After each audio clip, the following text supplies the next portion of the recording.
916 болни и тешко болни пациенти од COVID-19. Бројката расте, болниците се полнат. По Охрид, Прилеп, од денеска и Скопје ќе прима пациенти во помошните модуларни објекти. Проценките се дека доколку пандемијата одново земе замав, за 10 дена ќе се пополнати преостанатите 280 болнички кревети. Министерот за здравство Венко Филипче крои резервен план, што ако снема место, но прво ќе чека полицискиот час да почне да дава резултати.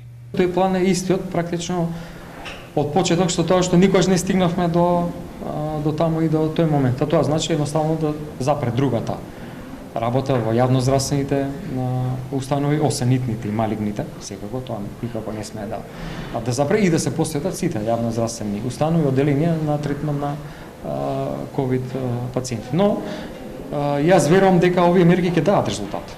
Идејата за јавно-приватно партнерство со приватните болници е во мирување. Хотелот Ибис како ковид болница, но без резервоар за кислород, е засега последна опција.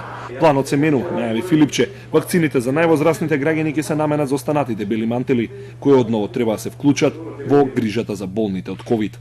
Тоа што се случи меѓувреме е зголемување на број на пациенти на кои што е потребна хоспитализација.